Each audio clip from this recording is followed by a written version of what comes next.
So welcome everybody. Thank you so much for turning up fairly early on a Sunday morning, and especially on such a glorious day when you probably want to be sitting in your gardens or just chilling out at the beach maybe. But anyway, really appreciate you all coming here today.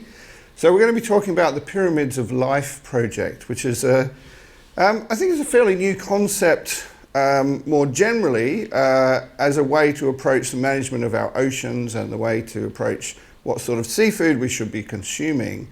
I'm first of all going to allow each of the panelists to introduce themselves. Then we have a little short presentation, and then there'll be plenty of opportunity for audience interaction after that. So, start with you, John.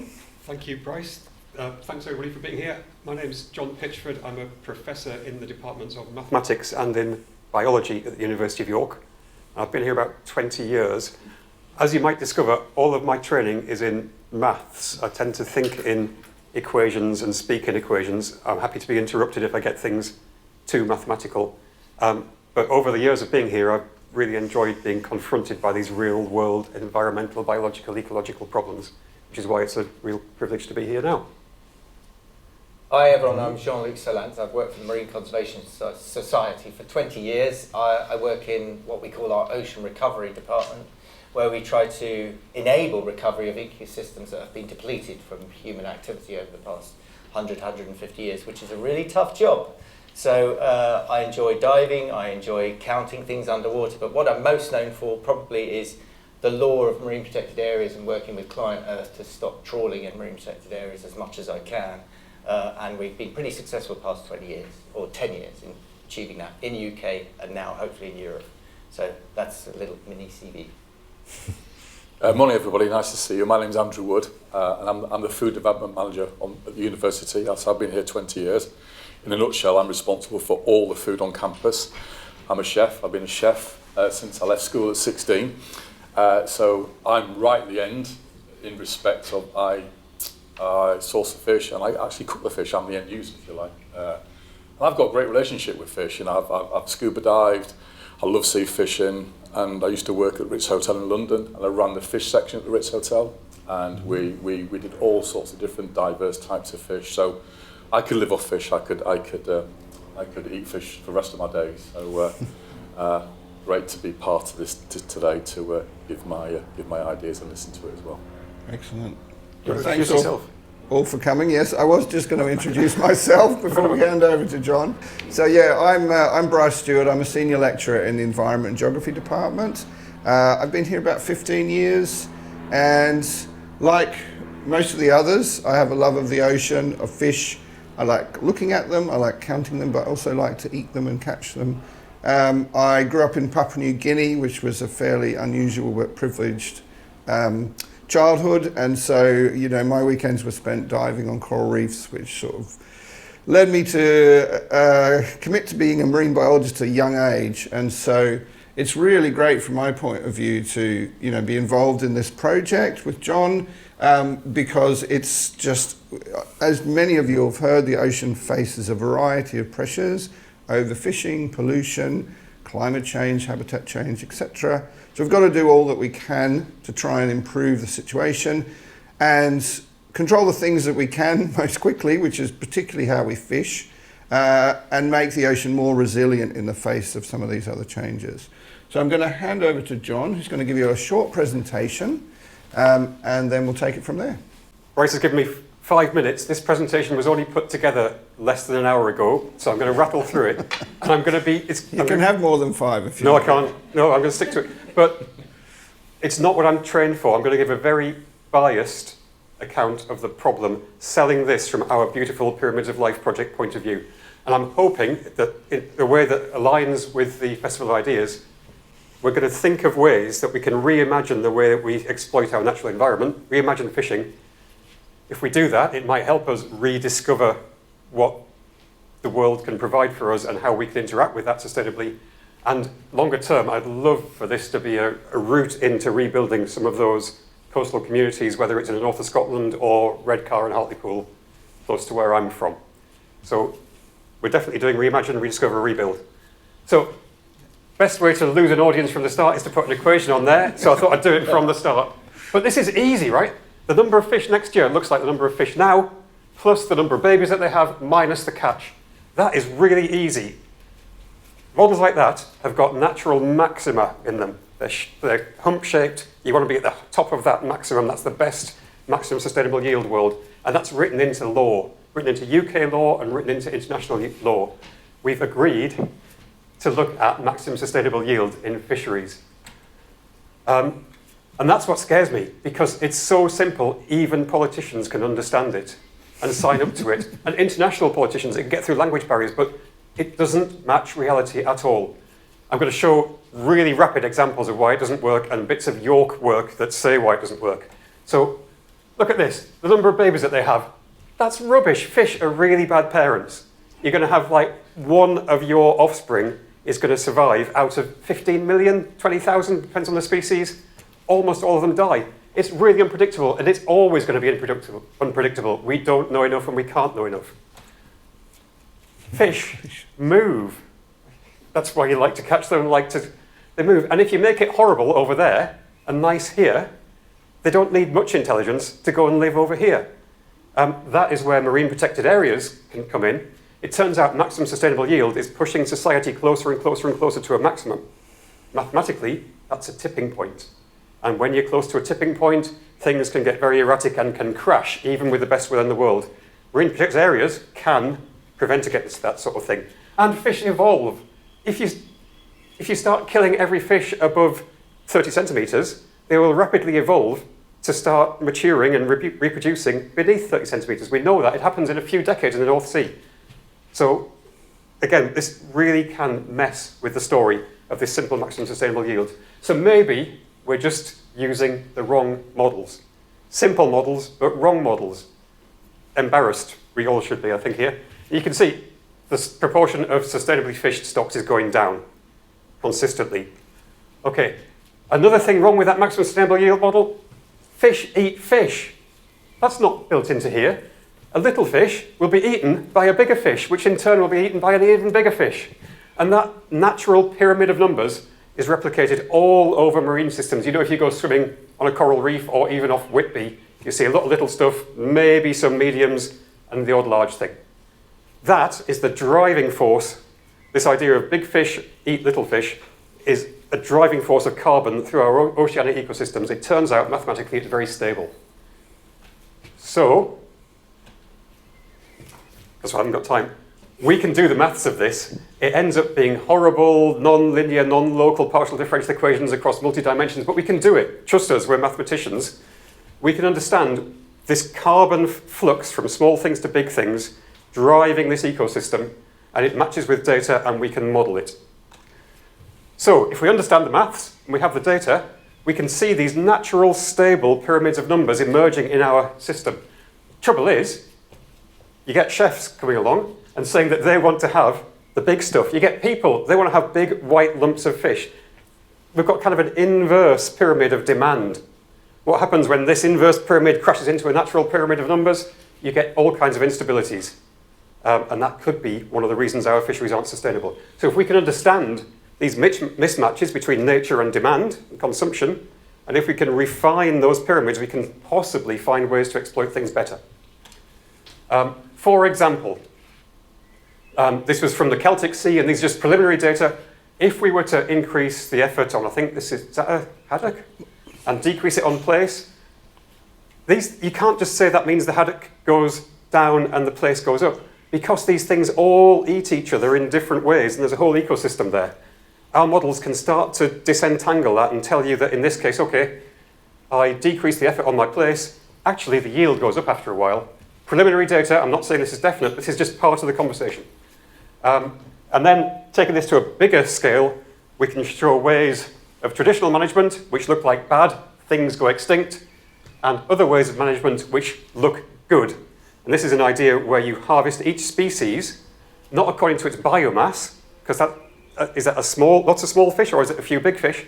You harvest according to the rate that carbon is being pushed through that species at that body size. It's mathematical, but it works in principle. Right, so the take-home message, and I think I might be 5 minutes, is that we should all eat according to the rate of carbon flux through a system. Terrestrially, it's saying eat more plants. In a marine system, it's saying eat more small fish, or maybe even eat more seaweed. It's more sustainable. It gives you a more diverse diet. It gives you better nutrition. We've got data on that. It's definitely cheaper for us if we can persuade ourselves to eat it. It's lower carbon because the boats are catching what's local and it's much easier to catch. But actually, the big message, it's even lower carbon than that, because to get a big fish, that has eaten more than 100 times its body weight in little fish to get there.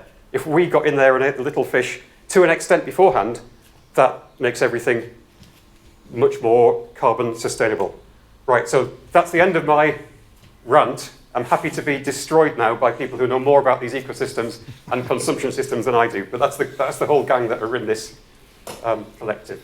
Thank you. Thanks so much, John. And yeah, don't panic too much. There'll just be a few simple tests on those equations at the end. Not really. Okay, so just to begin, I'm just going to ask for some initial reactions on John's presentation. Let's start with Jean-Luc. Yeah, it's an exciting idea. I mean, we do know that there is a huge opportunity to just eat the stuff at the bottom of the food chain. There's more biomass, it's more certainty in its productivity. The anchovy fishery is the biggest fishery in the world off Peru, and it's turned into fish meals for salmon. Now that's ridiculous. And the Peruvians don't eat anchovy, they eat chicken. I've got a Peruvian brother-in-law. You know, we know these things are ridiculous in terms of their cultural ideas, and that's the problem. The problem is culture. The problem is how are we going to overcome, you know, people who are used to tuna sandwiches rather than splats, or whatever, sprat pate. No, because the small fish don't look good on a plate. So the problem is markets and culture. And if we can overcome that, I think we can probably start nailing some of this. Sounds good. Easy. I think I just said it's hard. How about you? What are your thoughts? I think it's really. I mean, from my journey, if you think about it, I mean, it's really interesting. I remember being a head chef. I don't know if any of you from York. I was head chef at Middlethorpe Hall Hotel in the early 90s, and I was an obsessed chef where I had to have a turbot a certain size. And I would ring my fish supplier and go, I want 4 or 5 6-kilo turbot.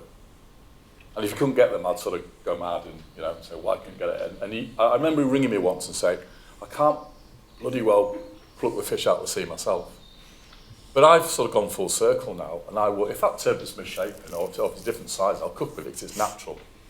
And I haven't got that obsession with having perfectly sized different types of fish. And when I look at now at the university, we are, students are very diverse, have a real wide range of students here at the university. So we've got about 80 to 90 nationalities represented. So we put mackerel on the menu, we put sardines on the menu, we make fish cakes out of all different types of fish, and we use farmed salmon. So we try and introduce it, and it's very expensive as well.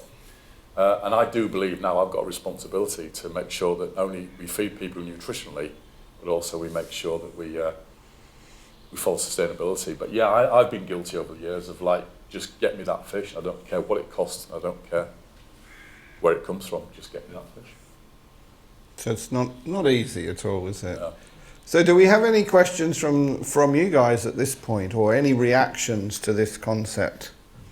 Yes. Very interesting, actually. Oh, sorry.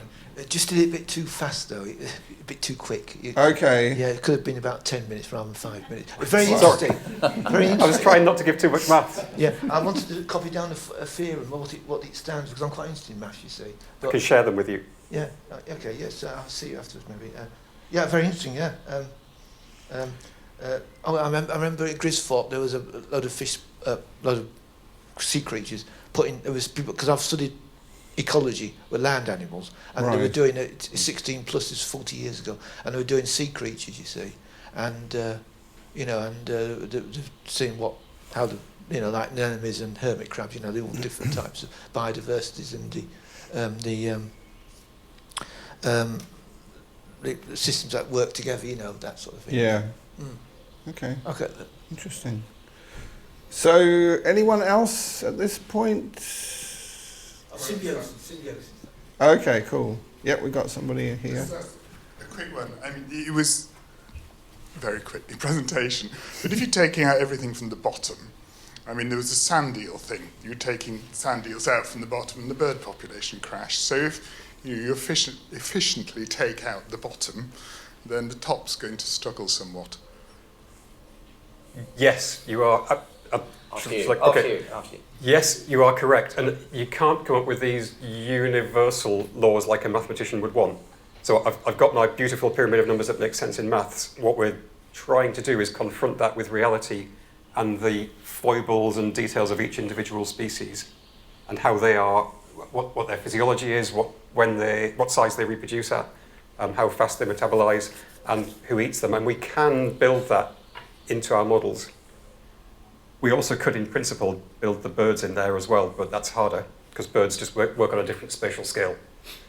But yes, I'm not saying universally just kill all of the small fish, but it's that balance thing. And I think in sand eels there is a massive production going through that subsystem, which is why people collect it and turn it into, again, it's turned into food for other things, isn't it? That was exactly what I was going to say. If we ate the sand eels and the anchovy in these enormous fisheries by volume, we would be much more efficient than feeding them to pigs and salmon, which is what most of those sand eels are used for. The Danes want to continue fishing for sand eels, and they're very good at doing this, as Bryce probably knows better than others, and forcing it through the EU agenda. And they want to do it to feed their pig industry, which they're very well known for. Bacon comes from Denmark. Yeah. So but it'd be much more efficient if we ate it directly rather than turning it into pig biomass in the models that John describes, if we had it rather than through that another area of the food chain. We should have more fish sticks in our diet. This is the problem where we come to the chef, because do we demand this thing? It doesn't look so good. How do you make a sprat dinner or a sand eel supper look good? Do we eat the individual animals, or we just turn them into a block that looks like something that's suitable for this gentleman's profession and he can play with? We can entertain ourselves eating. So I think that's where the cultural problem meets the market problem and the realities that we are at now. I think I would say the other really key point is it's not about just taking out like loads from the bottom. It's doing it in a balanced way so that you're harvesting in proportion, so that pyramid of biomass is maintained. So that's the key thing. So at the moment we're sort of taking from here and we're putting here, and then we're taking too much at the top, and like it's all higgledy-piggledy. But in terms of, coming back to the sort of resilience of ocean ecosystems, which are massively under threat at the moment, we're seeing these phase shifts where coral reefs are turning into areas of rubble dominated by algae, and in other places the kelp forests are disappearing in California and southern Australia and things, and then everything is shifting. With a pyramid, if you can maintain that shape, it's much more resilient. I was actually doing a similar event to this about a week ago. One of the panelists was Egyptian, and he worked for the UN on climate change, and he said, "Oh yes, I like the pyramids, comparison." He said, I go to the pyramids quite often. It's like I only live a few miles away, and it's not for nothing they've been there for thousands of years. He said, us Egyptians know how to build. And I thought it was quite a nice comparison with the concept that we're trying to get across here. Do we have any other questions, reactions at this point? Yep. Oh, sorry, thank you. I'm just, you've kind of touched on it in some of your questions. I'm quite interested to see how aquaculture maybe fits in with this, and also, the feed was mentioned, and feeding fish. There is a move away from livestock to feed another kind of novel feed. So I'd just be quite interested to see how, what kind of how you think this model will be affected, and if how malleable is it as well? Who wants to react to that? I've got a bit. A colleague of mine who knows a lot more about the seafood industry in terms of mariculture and the feed fish that go into salmon and other high range stocks that we like tuna, for example, that are penned in the Mediterranean still, I think. Those feeds are unsustainable if they come from fish, but there are plant-based alternatives being developed in laboratories. Now, whether they become marketable, that is quite an exciting thing, because we can grow these new plants, perhaps in conditions such that it can meet the demand of those animals.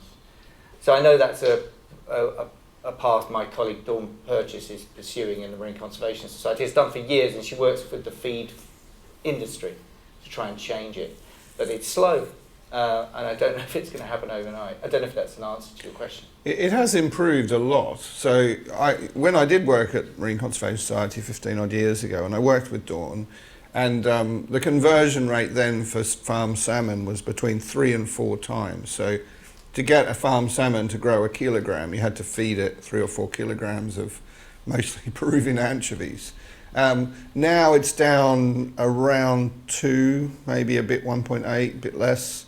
And also they are substituting things. So one of the exciting new developments is insects, for example, which can be bred in enormous numbers with fairly limited input. And we're seeing insect protein going into other things as well, like pet food. So there's a lot of people, and again, some people argue that's what we should be eating more of. That's another discussion, really. But yeah, there is a lot going on. But I think it's interesting to think about how it fits with this concept, because many people will tell you, aquaculture is the solution to sort of, food security for the world's population, because we, like it or not, a lot of people rely on fish. 20% of the world's population get most of their protein, daily protein, from fish. And aquaculture nowadays provides about 50% of the world's seafood, or fish, so it's freshwater and marine. So we can't just say, well, we're not going to do that anymore. But then again, a lot of aquaculture is not salmon. Like in this country, we think of farmed salmon as being the most important thing that's farmed. But in many other countries, it's shellfish, or it's even things like carp and kelp and all sorts of other species that don't actually need a lot of food. So I think aquaculture is always going to remain very important. But we probably could move away a lot from farmed salmon, I would say, although it's going to be difficult because people like to eat it. So yeah, there you go. Anyone else at this point? Can I just, Yeah. Do you notice a difference in cooking with farmed versus wild caught, or Yeah, what people want? and to me, from a chef's point of view, for example, if you look at the supermarket, what's on the shelves, people will go for bright pink salmon, because that's what salmon should look like. Unnatural smoked haddock, all that type of thing, where we use a lot of. Well, I did a dinner last night with salmon on the menu, use farmed salmon because it's sustainable, and it's got a different colour to it, hasn't it? But the taste is there, and it's about. I did some work for some development for Findus and Bird's Eye not so long ago, and we sampled like a range of products, and it is all haddock and cod, and unless you change the end consumer what the demand is, it's very, very difficult to get out of that routine, isn't it? About what people actually want. I mean, we have fish and chip Fridays, so we serve 600-700 portions of fish and chips on a Friday. And we do use sustainable fish now, but we do, and it's just as popular. And students have adapted to it. I do remember when I remember when I was at Scarborough, using Scarborough woof and things like that. Right. And it's getting people's, What is Scarborough woof? It's like a dogfish, isn't it? Wolfish. Yeah, wolfish. Yeah, it's not the prettiest thing. It's called rock salmon. Rock salmon, that's right. Yeah, rock salmon. Yeah. And from a chef's point of view, it's just. I mean, I don't know how many of you here, but I wasn't brought up to eat much fish. My mum and dad did cook the fish really. So you grow up, don't you, in like a culture of not eating a lot of fish. And I think now with my family, we eat a lot of fish at home, and I cook a lot of fish. I like mussels and I like shellfish, and I try and. But then, if you're not grown up with it, and if you're not influenced by it, and I think that's quite important as well, how you're influenced, how you're brought up, what your habits are, because we are influenced by our parents, aren't we? Oh, massively, yeah. And if I asked everybody here, how often do you eat fish in your diet? Every time I go to a restaurant, I have fish. Right. And I just do. I have a fish starter, and I have a fish main course. Dessert? I don't bother with it. I have a fish dessert, yeah. Not yet. And it's interesting, sorry. But in the north, it's cultural. In the north, Yeah. cod and herring take it or leave it. But in Yeah. the south you have all sorts, rays, everything. Yeah. You know, they eat a lot more fish Yeah, in yeah, the yeah. south, Yeah. Essex and that. Yeah. So it's cultural as well, you see. Yeah. Yeah. Yeah, sorry. That's So this leads me on to a question. So how many people here eat fish? If you just put your hands up. So most of you. It's all right if you don't. That's absolutely fine. And I guess next question is, you know, how often? So if we say once a week, is that anyone once a week or more than that? Tuna sandwiches. Yeah, think about it broadly. So quite a few of you once a week. Anyone more than once a week? Yeah? So within that, is there any pescatarians? Yeah, Adrian, okay. Yeah, a couple over here as well. And what are the main fish that you eat? So maybe we'll start with Adrian. I know you're a fisherman yourself, so.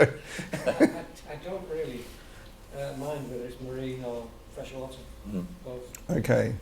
Do you mostly eat fish that you catch yourself, or do you? If possible. Yeah. Yeah, I do. Okay. If I run out of stocks, then I've got to resort to spending some money. Okay, fair enough. Not that you spend any money fishing. This is being a fellow fisherman. I can relate to the fact that, you know, even if you've spent a couple of £100 going on a fishing trip, it's a free dinner. Okay, so That must mean it's seasonal and unpredictable, Can be, yeah. which might be really exciting for a fisherman and must be a nightmare for a chef. for a chef or a retailer. And I've learned to be adaptable, you know, and yeah, I was guilty as ever of whether it's the butcher, the fishmonger, the grocer, the veg supplier. I want this, and it's got to be that, and it's got to be that size, and I've come away from that now, and it's whatever's available, it's whatever you have. And I've learnt as well that we've had lots of disasters at university where the gas has gone off, the electric's gone off. We just had to feed people what we've got, and without sort of going back to basics, and students do get fed very well, I might say. But you know, if that's all that's available, then let's give them that. And you know, the demand, we should probably stop demanding and writing menus too far in advance and things like that, because it's got to appear on the menu. And I remember, I've worked in 5-star hotels where, you know, you've got to have a certain size, but then we should come away from that. And to me, cooking with fish, I was saying earlier, you just need a bit of lemon with it, or a nice caper sauce, or it's one of the foods, just let it speak for itself, you know. Only if it's fresh. Only if it's fresh, yeah. Well, another thing I want to bring up, Bryce, is shellfish. We haven't focused on that enough in terms of the ecosystem. No, true. So the French, the Belgians, I'm half French, we just eat so much more shellfish, and it's a lot of it, like oysters and mussels, just get foodstuffs directly from the water column. So is that in your models, perhaps, the idea of shellfish being a really very, even further back in the carbon cycle? Honest answer is not quite. But the potential is enormous. The potential is there. So the thing that drives this natural pyramid of numbers is that carbon flux from small to big. And that's where we understand the maths and the intricacies of the stability of the system. Yes, on top of that, we can put in other resources, because these scallops eat different stuff. They don't rely on eating smaller scallops to become bigger scallops. Yeah. But yeah, we can build it in, and we are doing that. And the outcomes are much less blanket, eat more small productive fish. It's more subtle because of those feedbacks from the benthos and your crustaceans back into the ecosystem. But yeah, it's definitely doable, and you've got lots of data on scallops. Yeah. I mean, one of the things, so I do a lot of work on scallops, and when we do surveys, even in marine protected areas, but other areas as well, if you're surveying the seabed, the dominant biomass in many places around the UK is scallops, which seems weird to me, but they are at the base of the food chain, or nearly at the base, because they filter feed plankton. But one of the real big challenges that we have in marine science and in fisheries management and marine management in general is we don't really know what it should look like if people weren't impacting it. So yes, I can look at a marine protected area, say for example I work up on the Isle of Arran in Scotland. We have a marine protected area there that's been protected for 14, 15 years now, and it's full of scallops, and there's lots more stuff growing on the seabed, and it's considered a big success story, but there's still very few fish. And we know from historical documents and statistics that there used to be loads of fish there, but they've disappeared, mostly through overfishing. And so when you're trying to say, construct the models that John's talking about and then compare them to reality, sometimes they look wrong because they don't match with the reality. But the reality that we have now is not a natural reality. That's the challenge. And we don't often know what it should look like. And the only way to get an idea is to sometimes even read books that were written, 150 years ago, that you have to sort of interpret a bit cautiously because they'll tell you about, huge abundances of things that maybe they embellished a little bit. But it's when they start talking about species that we know don't even exist here anymore that you really know things have changed. There were old maps, over 100 years old now, of the North Sea, particularly the southern North Sea, being covered in oyster beds, and reports that the North Sea used to be quite clear. It used to be sort of blue like the Mediterranean, which is hard to imagine now because there were so many oysters that they were filtering the water and changing it. Yeah. So, there's a few challenges ahead of us. It goes back to the cultural thing, Bryce, because there's a big mussel farmer off of Lyme Bay, and he's doing very good business until Brexit, and then it's been difficulties of selling his product to the market in the Europe where the market is, sadly, rather than here. And he said he makes 1 to 2 tons a day. Couldn't believe it. And if there's any sort of shellfish water quality issues, they will not buy it in Europe anymore. But so he's on the knife edge business-wise of water quality issues. That was not a problem because he could do he still does most of the purification of the stock in southern Belgium, I think. Oh, okay. So he transports it there. So but he could produce enough food for us to live on, I think. Yeah. It's unbelievably productive fishery. He's got mussels that are growing the best in Europe. He's got the best sort of area and line to do it. He's got potential business plan to grow his business by 4 times. And it's the market that is the problem. The market domestically that we don't eat the mussels he produces. The Belgians eat it all with moule frite, of course. Why can't we have moule frite? Mussels chips, it sounds great. It's really easy to cook. It's very healthy. So, to me, I don't know why we're so reticent until something like COVID comes along and we all have to do things to change our lives. Why can't that not happen again? And we need that to happen again. Otherwise, we're going to have more heat waves and it's going to get more serious, isn't it? So in all our choices, as you said in the car to me, there's too many choices. We need to start being forced down avenues that will stop some of this happening. It needs policy, basically, and law. That's what I'm referring to. Okay. Yeah. I think we need to be hard on this. Instead of choice. Oh, I choose to be green. No, you cannot choose to be green anymore. You have to be. Is that what you're saying? Governments have to force us down. Have to not give us other choice. Absolutely. How do they? It's entirely correct, because the choice would be haddock and cod. You go to the supermarket. If you go to a supermarket around here, unless it's a big one, you're not going to get mussels. You're not going to get all those things. So that's a little bit simplistic, if I dare be so rude. But you can change markets in 6 months, like we did with COVID. You can get mussels from Tesco. You can. You can get prawns, you get lots of things. I can live on seafood from all the big shops in York. Can I just, I don't know how many people know this, but you would imagine, right, in the UK, we're pretty conservative with what seafood we eat. So there's a thing called the Big Five, and this accounts for 80% of seafood eaten in this country. So it's cod, haddock, tuna, prawns, and salmon. Does that sound about right to you people? Yeah?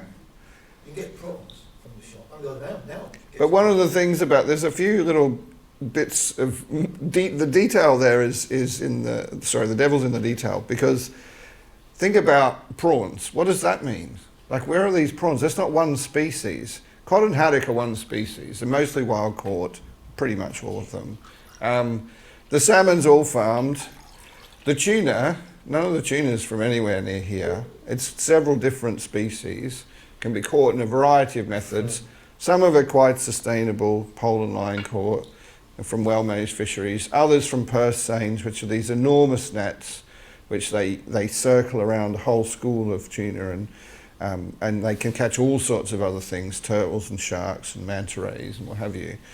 And so that's not so good.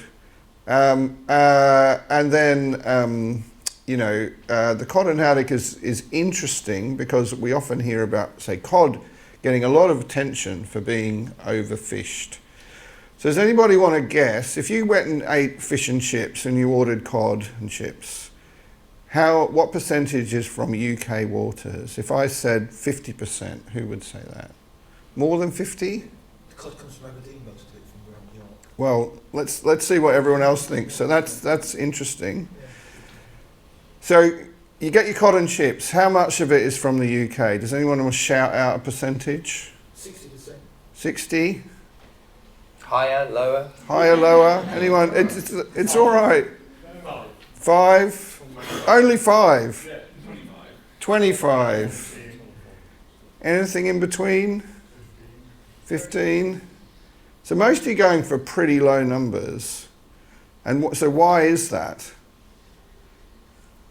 Why? We go on the northeast coast sometimes and try and buy local fish, but relatively recently, and it all comes from somewhere else, which is a surprise. Do they tell you that in the, in the chippy? Ask, Yeah. They don't tell you if you don't ask, No. you go with a little myth that you have. Yeah. Okay. So, I mean, I think Andy has an advantage, but he got the answer right. It's 5% of cod. Oh, there you go. Yeah, it's only 5%. So there's 2 reasons probably for that. One is that our cod stocks in many areas have been quite overfished, particularly on the west coast, Irish Sea, west coast of Scotland. In the North Sea, yes, they have been historically overfished. They started to recover, and then the quotas were increased again, and then they got overfished again, and they're still at low levels. But there's a big climate change effect with cod as well. So cod is progressively doing better further north, and that's where most of our cod comes from. So predominantly Norway and Iceland. Used to be some from Russia. Obviously, we're trying not to buy that anymore. So it's a tiny percentage. And yet you go to somewhere like Whitby and you ask for fish and chips, as you said, they're not going to tell you. They'll tell you, oh, this is Whitby fish and chips. And it's like, well, actually, it's Icelandic. What about haddock? Do we think that would be more or less? More is British. So why is that? This is local fish, that's why. But why would we, why would be big? Both of those are local to the UK. Go on. I think it's less, because I think haddock moves further north. Am I? You're kind of right. Yeah, but I don't know the percentage. It's okay. No. I mean, look, it's a difficult question, but it is a much higher percentage is British caught and in British waters. So it's I believe it's around 60% is UK. So it's much higher. And then like you said, if you go north, so if you go up to Aberdeen or Peterhead, Fraserburgh, that they are bringing in the haddock, and then you can get it. It's actually been caught fairly nearby, which is very different for cod. That's quite interesting, and just tends to have been a better managed fishery for some reason that I'm not really clear on, but it's generally doing better. So I thought you were going to ask a question. So moving on then, if we're thinking about what affects our choices of seafood, and you give me some honest answers here, when you go into the shop, let's not say the fish and chip shop, because mostly you just get what you're given, but if you went to the supermarket and you wanted to eat some seafood, what is the most important thing to you? What would make you choose a certain piece of seafood? So would it be price? Anyone want to volunteer? Right. Yeah, I eat those two a lot. And why do you choose those? Octopus is... They're not a bit expensive, but they're quite different, but they're not that... They're expensive, but not ridiculous.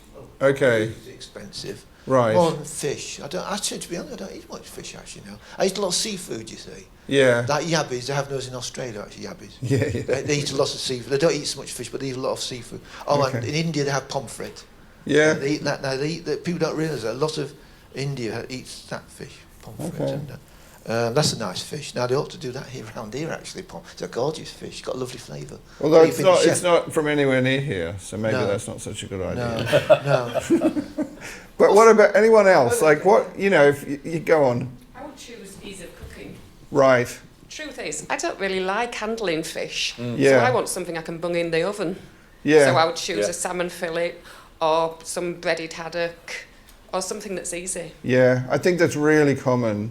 I know a lot of the, the big retailers have cottoned onto this. I forget the company. It might have been Young's Bluecrest who came up with this product called saucy fish, where it's basically already in the sauce and you literally just put it in the oven. But it's nice. I've had it. It's very pleasant. So you wouldn't be so fussed about the species or the rest of it? As long as it was easy. If someone made small fish into a nice fish cake, I'd be happy. Yeah. It is. I mean, to buy a whole fish like a trout or a small bass or a mackerel, sardine, you've got to know what you're doing to sort of, you've got to take the innards out. It's messy. Trim the fins, and to end up with those nice fillets and pin bone and it's a process. Yeah. But you do just need to gut the thing and put it in foil. Yeah. I mean, that's the alternative. I mean, as a French person, I learned if you really think it's complicated, obviously you've got to take the innards out. Yeah, But bake it, yeah. seriously, it's just... Yeah, it's putting not it that hard. Yeah, actually. And then But get the fleshy bits off it once Yeah. it's cooked. I mean, I got a gurnard. I fished one once, actually, very proudly, off of Aberystwyth. It's the only fish I've caught in the British Isles, I think. Sea fish. Anyway, and I remember taking it home and I looked at it and I thought, oh my God, what's these black things on the flesh? And they were some sort of parasite, which I told my wife was pepper. I got away with it, but it didn't look very nice, and I thought it's organic. It's probably not going to transfer to this species. So, you have this attitude, the French are more like that, like, oh, it's not going to kill you, it's fine, And we've got it doesn't kill you to very be more like that, frankly. It's like protein, and it provides the variety that you find exciting in your sport, in angling, and if we can adapt to it, we can all become a mini you, and that excitement. Yeah, I mean, I just quickly, I went to Sardinia over Easter and stayed at a place called Plough, right at the top of Sardinia, before the top of the islands, and I ate in a lot of restaurants, and the fish was just whole.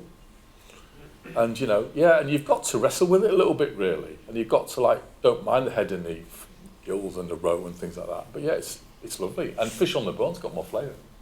Absolutely. And it comes off the bone with a knife. Yeah. Anyone else want to sort of volunteer what's behind their seafood choices? Can I ask if people who wouldn't eat that sort of thing here, whether you go on holiday and think, "Wow, this is brilliant! It's on the bone." Because I think that there's some evidence that we love these exotic things like prawns that were landed in Aberdeen and taken to Portugal, and we all love them. I think that's true.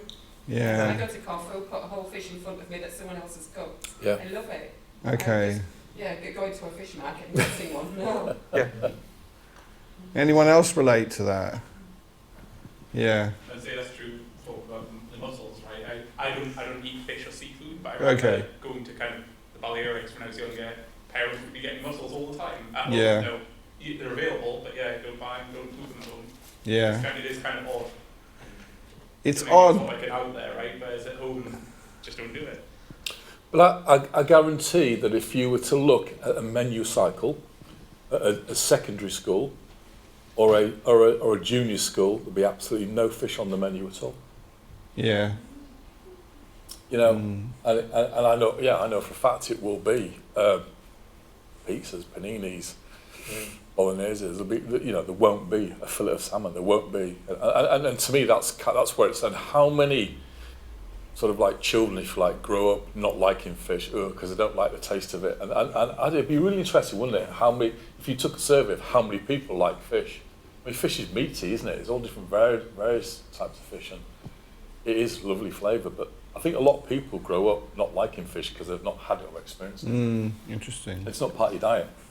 We've got a question here or comment. I've been working in a school as a teacher assistant, and I agree with you. There's never fish on the menu, which There isn't. There wasn't no fish at all, and I found that slightly strange. But it was also in the summer, so I thought maybe they're trying to give children a treat. But if you say that there's no fish all year round, I still believe you. But one of the things I found is like children in the UK eat pretty poorly. And I've been to Ireland plenty of times and staying with host families, and if you want the kid to eat whatever you put on the table, there has to be ketchup, which from my culture in Spain, that is terrific and is awful, and I just don't understand how you do it. But that's all right. But for example, I eat fish around 3 times a week. Because in my culture, we have a lot of fish. Madrid is the first port of Spain, despite we don't have a sea. That doesn't matter, that's another thing. Right.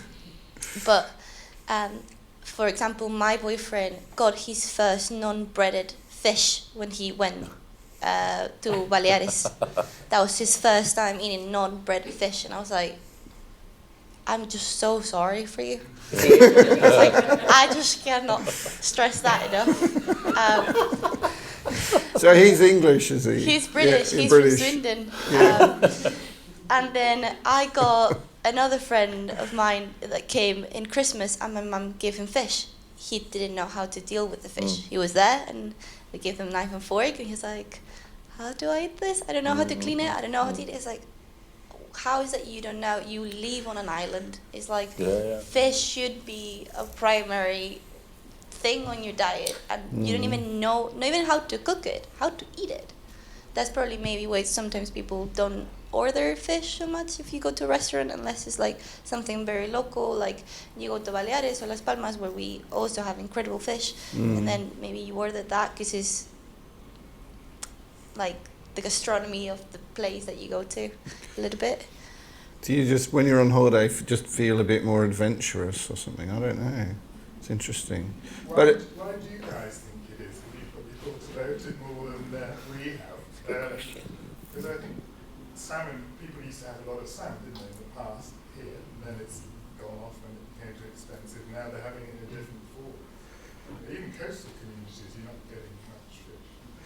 I mean, the coastal communities is because of that disconnect between the supply chain and what ends up on people's plates. So, you know, you go to Bridlington, it's considered to be the lobster capital of Europe, has the biggest landings in all of Europe of lobsters. 85 to 90% is exported straight to Europe. It never even touches a plate here. So, and that's the same with a lot of species. Even cod, I mean, this might sound really strange. We do catch some cod here. Most of it's exported. And you'd be like, what on earth is that about? Well, it's because most of the cod that we eat here is frozen at sea. It's caught by these huge Icelandic Norwegian boats. They have all the machinery on board that fillets the fish, freezes them into these blocks, you know about these, that then, you know, get blocks of fillets that get delivered to fish and chip shops. And in the morning they'll go, oh, it's a Friday, it's going to be busy, we'll get 2 blocks out today. But normally it would be 1. Whereas the stuff that is exported from here is the fresh fish, the fresh premium cod, and that's in demand in other countries, particularly in Europe. So seafood's really complicated. Has it always been the same? Like, say, No. Has it? So No. We're talking about commercial situations. Yeah, but that's the reality that we have to deal with, you know. So I guess I've got an idea. Go on. Maybe it's because we are historically had productive seas, which allowed us to have huge catches of single species seasonally. So herring run in North Sea, we knew how to cook herring or smoke it. Then we did have a lot of cod historically, so we were used to a particular type of base. What's it called? Just a staple. It would have been a staple in historical times. So maybe there were just simple dishes related to a few things, and then. But if you go down towards the temperate and more tropical countries, there's greater variety in the ecosystem that demands greater manipulation to turn it into a food product on the plate. So culturally, it's much more interesting historically to eat fish in Spain, perhaps. than in the UK because there's more to deal with and more expertise required to have shellfish. They do eat a lot more shellfish than us, all the way through to round fish and big fish. So I'm just wondering and putting that out there that maybe our seasonal productive seas has meant historically... Yeah, I think that's a big part of it, certainly with some of those key species. And then perhaps more leisure time in certain aspects of our culture has allowed us to move away from cooking at home. And we'd rather go to the cinema than prepare a meal. Do you see, so maybe we got there first as an industrialised nation to stop us learning how to deal with food in the way this gentleman does. How does the Pyramids of Life programme engage with these things? Because I would assume that one of the drivers of the Pyramids of Life is to have more locally supplied fish. And so that we're talking about Britain, that even though what comes locally is shifted to Madrid, for example, or well, that's one for you, John. Part, it is. You go on the East Coast, and there was the herring trade, wasn't there, which collapsed, and that collapsed due to industrialisation. And then you go to Whitby and you have your Norwegian fish and chips. And I didn't know about Bridlington being a lobster capital. But surely some of the celebrity chefs should set up something in Bridlington. It's expensive, isn't it, lobster? It's overall saying 85% comes from. But lobster's expensive. What's it now? £20 a kilo. Yeah, and you can go to Aldi and you can buy a whole lobster for £9 from Canada.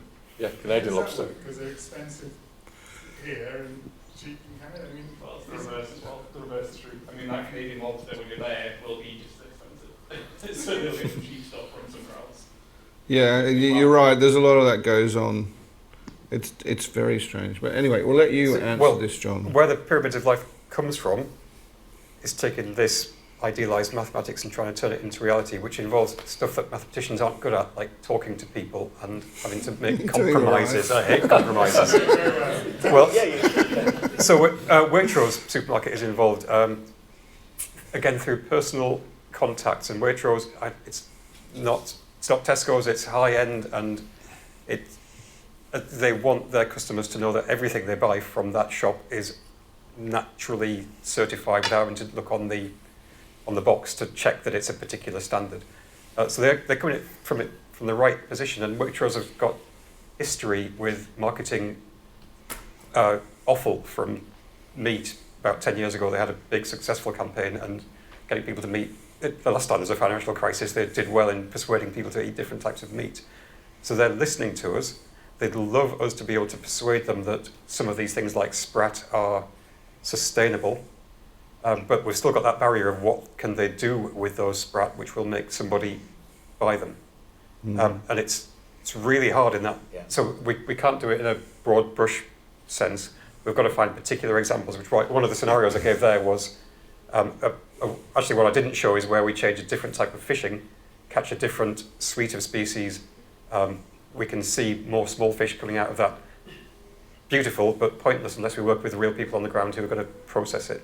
We are working with Whitby. We were in the town centre yesterday last weekend with the Whitby lobster hatchery. There's a Whitby, is it Brid and Scarborough are the main landings. Yeah. And we were down at Brixham a couple of weeks ago looking at the increased diversity you get at Brixham Fish Market. I was struck by the cheapness of small versions. I showed some lemon soles there. Small, legally landed Dover sole are dirt cheap compared to big ones that people perceive that they want. And the reason is processing cost. People don't want to process them at home. They can be processed by very skilled people, but it costs a bit of money. I don't know if that answers your question, but we've got the big picture, it is but a big component. Small details we've got to try and push on. Yeah, and that's this is one of the reasons for having this event today, to get some new ideas and perspectives from all of you about what are the barriers to what you eat, and also what might convince you to try some new species, new sizes of fish as well. I kind of look at what's happened with vegan food over the last few years. My daughter's vegan, and she became vegan about 5 years ago, maybe. and there was very limited choice. And now it's everywhere. Like all the supermarkets have big ranges of it, and in a lot of times they're making, you know, it's just not chicken, or it's like like all these things that made to look like other things that are not actually a steak or a chicken or a fish or whatever. They're made out of some other vegetable material. And it does strike me that that's probably what we'll need to do here. You know, that serving up a plate full of sprat or anchovy or something, you know. It's going to have to be reconstituted. Yeah, it's going to have to be packaged and marketed in different ways. I think that's, I don't know. Does anyone else? In New York in the early 80s, there's a whole food restaurant in Micklegate, famous one. We used to have it, which is quite good. For seafood? Oh no, sorry, this is vegan food, sorry. Oh, vegan, okay. Yeah, no, I mean, it's been around, but it's just like massively increased in popularity in the last 5 or 6 years. Yeah. Well, you can't get Dover sold in York, you get it in the south.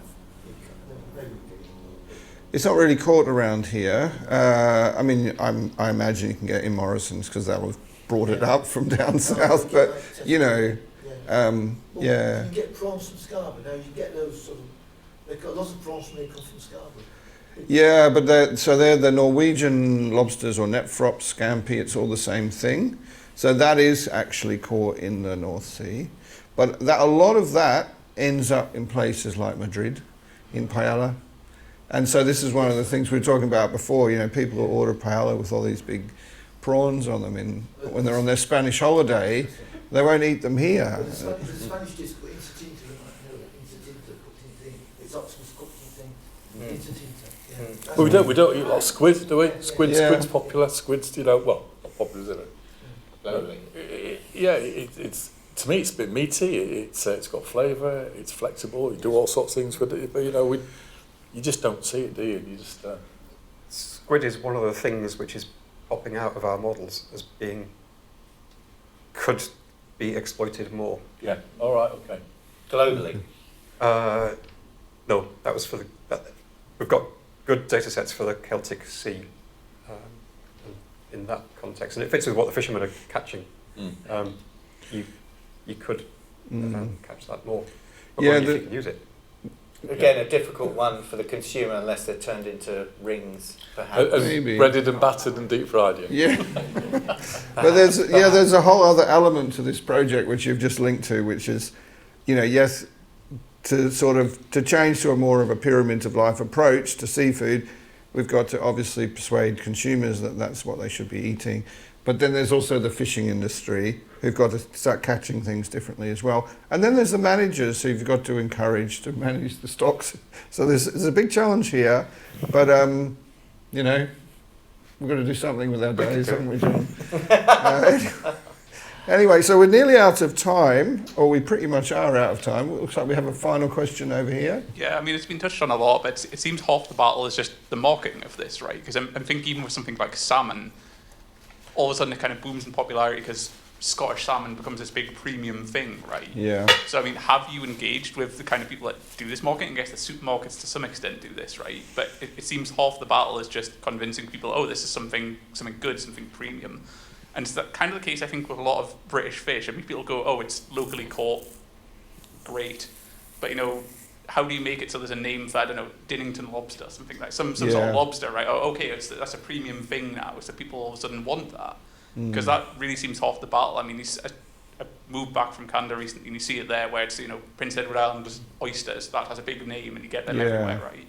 So how do you generate that, right, is the question. How do you kind of get that impetus for it? We are talking to government as much as we can, and I know that government has got all kinds of other priorities, and that they're facing a lot of cuts anyway in marine management.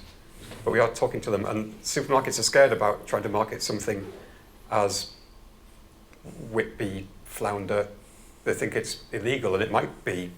I mean, there are certain rules about what you can call things. But yeah, rock salmon, people. That's all kinds of stuff, isn't it? I discovered at Brixton Market. But it sounds nice, so we'll have that. It's obviously a salmon of some sort. Except it's not. It's amazing. Big eyes and all sorts. Yeah. All right, I think we're going to have to leave it there. So first of all, thanks to all of you for coming, for your interaction, your feedback, your questions. I would like to thank our panelists for their brilliant interjections and expertise. And just wish you to have a great day from now on. And please get in touch if you have any questions for us. Thanks, Bryce. Thank you. Thank you.